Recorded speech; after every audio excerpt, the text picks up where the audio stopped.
Is my NDA over? No, it is not. I am still very much under contract, and I'm still very much under a non-disclosure agreement. I've got to be very careful about what I say.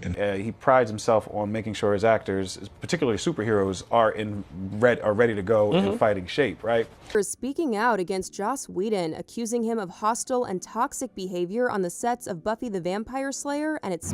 For years, the movie industry has been known for a series of controversial incidents, and the popular DC universe isn't left out.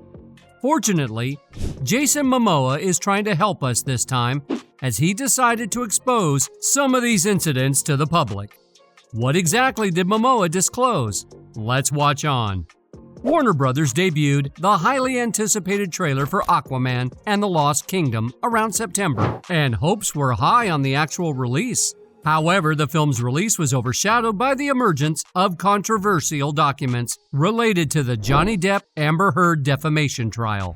This raised new concerns for the studio. Documents from a therapy session conducted in December 2021 by Dr. Dawn Hughes have emerged, casting a shadow over the film's set dynamics. The notes from the session suggest that Jason Momoa, who plays Aquaman, was allegedly intoxicated by Johnny Depp while on set and called for Amber Heard's removal from her role, expressing a strong desire to see her fired.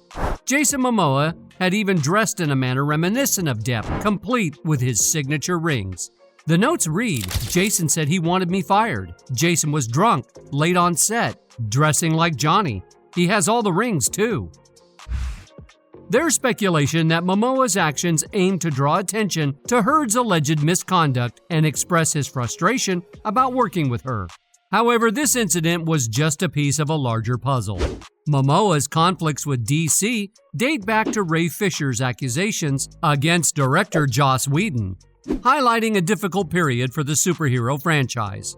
According to Ray Fisher, everything was going well when the project was under Zack Snyder, until the director had to leave the production due to a family tragedy and was replaced by Joss Whedon. Whedon exhibited unprofessional and completely unacceptable behaviors on the set of the 2017 film Justice League. In the tweet that went viral, Fisher claimed that former Warner Brothers co-president of production, John Berg, and DC Entertainment president and chief creative officer, Jeff Johns, both permitted Whedon's behavior on Justice League. In response to this allegation, Berg told Variety that it was untrue that they didn't enable any unprofessional behavior, adding that he remembered Fisher being upset that they wanted him to say "booyah," which is a well-known saying of Cyborg in the animated series. Warner Brothers also released a statement claiming Fisher wasn't cooperating with the investigation. However, Fisher denied the allegation, saying he did speak to an investigator via Zoom, but had to cut the conversation short because he wanted to consult his team before proceeding. Although Momoa continues to work with the studio, as he is the face of the $1 billion franchise of Aquaman and also has another movie coming up, he chose to support Fisher and further expose their wrongdoings. Although he didn't share any specifics about the alleged behavior, he addressed reports of a Warner Brothers Frosty the Snowman project in which he was reported to be starring. According to Momoa, news of the film was leaked to cause a distraction. Reports of Jason starring in the movie hit social media less than 90 minutes after Fisher made his allegations on Twitter. "I just think it is messed up that people release a fake Frosty announcement without my permission to try to distract Ray Fisher from speaking up about the terrible ways we were treated in Justice League reshoots," Jason wrote. "Serious stuff went down.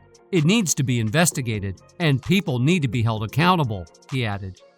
This outburst by Fisher inspired Buffy the Vampire Slayer actress Charisma Carpenter to post a lengthy message on social media accusing Whedon of hostile and toxic behavior while shooting Buffy the Vampire Slayer and its spin-off, Angel.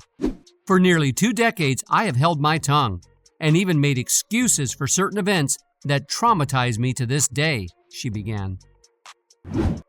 Joss Whedon abused his power on numerous occasions while working together. The disturbing incidents triggered a chronic physical condition from which I still suffer. It is with a beating heavy heart that I say I coped in isolation and, at times, destructively. Carpenter claimed Whedon found his alleged misconduct amusing claiming he was particularly cruel to her while she was pregnant, even calling her fat in front of the cast and crew, and even using her womanhood against her. So as soon as something worked, we wanted to look beyond it. It's like, well, can we go deeper with this? Can we get darker with this? Can we get more?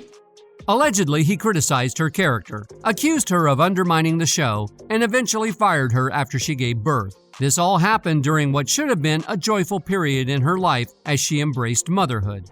Carpenter stated that she took part in Warner Brothers' extensive investigation into the allegations against Whedon. However, she only decided to speak out publicly after Ray Fisher announced he would not return for future Justice League projects. Since Carpenter shared her statement, her story has garnered public support from her Buffy co-stars, including Sarah Michelle Gellar, Amber Benson, Michelle Trachtenberg, and David Boreanaz. In addition, Eliza Dushku also commented on the controversy, revealing that Whedon threatened her career during the reshoots for Warner Brothers' Justice League. She expressed her shock at his manner of speaking to her and suggested that if he could treat her this way, it was likely he had done the same to others. Following Ray Fisher's initial allegations on social media, the 36-year-old cyborg has been outspoken in interviews and online, sharing his grievances and letting fans know there is a cover-up at Warner Brothers. He not only discussed the events that took place on the Justice League set under Whedon's direction, but also expressed concerns about how Warner Brothers and its parent company, Warner Media, handled his allegations. Fisher, who hails from Lawnside, New Jersey, a self-governing African-American community, felt compelled to speak out. What I will say toward the Joss Whedon situation is obviously I put out some pretty strong words and some pretty strong comments about Joss Whedon, and every single one of those words, every single one of those comments is true. Fisher successfully urged Warner Brothers to initiate an investigation more than 2 years after the initial Justice League release. However, he approached the process with skepticism, perceiving it as more geared towards protecting top executives than seeking truth and justice. When Fisher publicly challenged the studio, he believed they retaliated with a calculated smear campaign. While Warner Brothers insists they adequately addressed his concerns, the original Justice League film directed by Zack Snyder underwent significant changes when Snyder had to step down, leaving Joss Whedon in charge. As a result, Fisher's character Cyborg lost a significant amount of backstory and depth. The Justice League that Fisher had signed up for was a far cry from the film that Whedon ended up finishing. According to Fisher, Snyder had him talk at length with screenwriter Chris Terrio before there was even a script. "Zack and I always considered Cyborg's story to be the heart of the movie," Terrio told THR. "He has the most pronounced character arc of any of the heroes, beginning from a place of despair and ending with a feeling that he is whole and that he is loved." And Terrio says he and Snyder took the portrayal of the first black superhero in the DC film universe very seriously. Adding, "With a white writer and white director, we both thought having this perspective of an actor of color was important. And Ray is good with story and character, so he became a partner in creating Victor," referring to the character's given name. When I tell you this movie is not, it's not even a meal. This movie is not a meal. It is a whole, it's a feast. It's like a 7-day feast. When new filming proceeded under Whedon, Fisher came to feel that he had to explain some of the most basic points of what would be offensive to the black community. He flew from New Jersey to meet with the filmmaker in LA, but he found himself in a challenging situation. When the two met at a bar, Fisher said Whedon was tiptoeing around the fact that everything was changing, but the revised script was handed to him when he left the meeting, which he read twice on the plane back. Beyond this incident, DC had been pulling mischievous stunts for a long time before Momoa even considered acting as his career. DC faced a historical mistreatment towards its creator, as seen in the case of Jerry Siegel and Joe Shuster, the original creators of Superman. In 1938, Siegel and Shuster approached National Allied Publications, which later became DC, offering to sell them the character Superman. They accepted a meager sum of $130 in exchange for the exclusive rights to Superman, and the creators' names were even misspelled on the check. Following Superman's immense success, Siegel and Schuster attempted to renegotiate their contract with DC, only to discover that they had unknowingly signed away their ownership rights.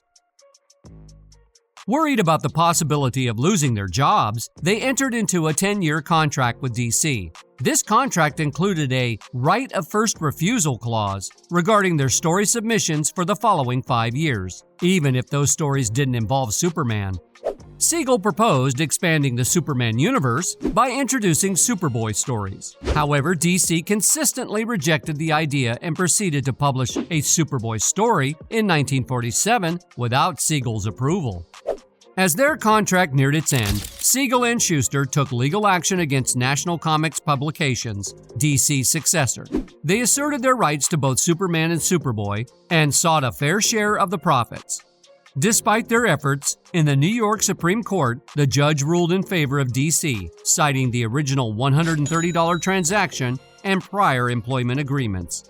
Nevertheless, Siegel and Schuster achieved a partial victory in the 1947 lawsuit, which concluded in 1948. They secured the rights to Superboy. National Comics argued that Superboy was a work for hire, but the judge disagreed, referencing the right of first refusal clause and the 10-year contract. This legal battle ultimately ended with an out-of-court settlement in which Siegel and Schuster received a $94,000 payment for both Superman and Superboy. In 1965, Siegel and Schuster attempted to reclaim the copyright for Superman. This led to a lawsuit in 1969 against National Periodical Publications. Unfortunately, they were unsuccessful, with the court determining that they had relinquished all rights. Their legal battle continued for decades, stretching into the early 21st century with a primary focus on the ownership of Superboy.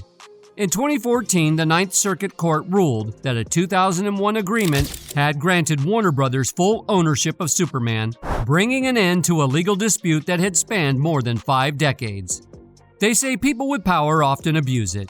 That's exactly what DC and her high officials are doing, with more and more actors exposing their gory secrets. Could they be held accountable as Momoa suggested? Let us know your opinion in the comments. Remember to like and subscribe to our channel for more content.